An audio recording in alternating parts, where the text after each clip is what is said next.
Online Manipur YouTube channel as being bir bam pum nong pom ka na taram nok seri han badem na maru iba paw ma de tumsege Nongmei Kapsillakhre ngasi yupung ahum ga minute kuntram nga rom taba matam de yang pupi police station gi manung channel leiri ba sana sabi kulde kuki militant sing no oigani haina singnaba sing na singtuk tegi kultam na Nongmei round ahum rom kap thrakre masigi matung da kulngak liba kunja volunteer sing na Nongmei handuna kap ki baleite Nongmei kap thrakli ba sing gi saruk sing da hojik su kuki militant sing gi bunker saduna leiba amadi makoi ne kulai pai duna sathok sing tawduna leiba su kunja sing no uba phangki maram maduna athuba matamda manipuri lengak na hairiba mafam sing asida leiriba kuki militant sing asi takthok piyu loina na makoina sagarli ba bunker sing asi sidok pagi thabuk sathaduna sana sabi amadi akoiba khulga thangnana leiriba sing dagi kuki militant sing takthok piyu hairi aduga top update amadana Nongmei kap tuna miyoi manga sokhan kiba thodok ta senaba miyoi ani police na fagatle wakat mifam famduna Barish Sharma Fagadbni Haina Dabi Twkhre haukiba October 10 ga mari gi numidang the Imphal gi Sega Road Konjang Hari Laikai da masakhang da miyoi ni puromna Laikai adu da leiba khaidem Setazed Allies Bobo ko miyoi ama masagi mayum da ginam duna faduna punaba honaba gi thodok da Laikai miyam gi muknar padi sakhang da basing aduna miyam da onsin da Nongmei kap da nupi ama yaung no miyoi manga sokhan ki ba thodok adu da sen na pani haiba miyoi ani Imphal police na fagat pangam le hairi Imphal police station gi DSP ingosaga pawasi ga hiram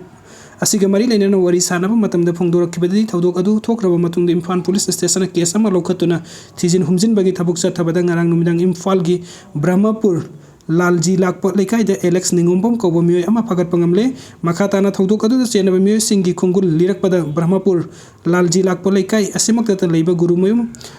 rebel sahi kungamari ko banha amasung asinu medium bapung taragani thoi makhai taba matamda phagatle maduna Nongmei kap gi thodok adu da senaba miyoi sing adu phana police na kan bathi bahum bagi thabuk sathari adubo matamda senaba miyoi sing phagat pangamgani haina su DSP ingosana phongdoraki panbe abadi thodok adu gi matang da sem khiba JSC amadi youth of Manipur na thodok adu da senaba miyoi ngasi nung tilpung ani phawgi manung da faduna logi oibe sarak pi naba Manipuri lengak ta matam thakibani amarom da youth of Manipur na lamda masada Nongmei culture sa tharak pa yaning da phongdok tu na ngarang numidang Nongmei kap gi thodok adu da senari ba miyoi sing phana ba kai samtong kendra gi akoiba mafam sing da pen da bagi kongsat ama susat kibani JSC gi maikai da gi thokiba thodok adu BJYM youth ki president oiramba manohormayum Barish Sharma Haina maral siri bani loina na thodok adu gi mayokta ngasi Sega road ta leiba sangai dental gi mamang da miyam na wakat mifam sathakre wakat mifam adu da saruk yakiba sing Nongmei kap gi thodok to senari ba Barish Sharma Fagadbni Haina Dabi Twkhre aduga mathangi update asna Kwaktagi Bom Blasta Chennaba ama phare Guwahati October 13 sahi asigi June kunga mathoi da phagakso ikhai awang leikai ama sung Kwaktagi manak tidim lambi gi paring da leiba thong ama gi mathakta Mahindra Scorpio ama bom pokai henduna thong gi saruk ama di manak nakna da leiba yum sing amang ata thokan ki ba thodok ta Chennaba miyoi ama Assam police ama sung NIA gi apun bakang buna ngasi Assam gi Kasar district ki Silchar da gi phare Assam police ama sung NIA gi apun bakang buna farba miyoi adu Nur Hasan kawi intelligence ki pawdu yumpham warga sa thakiba joint operation da mahaku phabangam kibani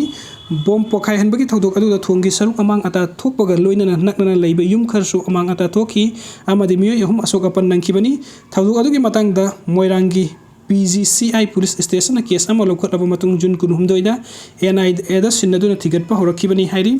video se ingwimba gi damakta mayam phum nang po makana thakachari no update ki damakta online Manipur YouTube channel asibunuk sibiduna subscribe to biramu thank you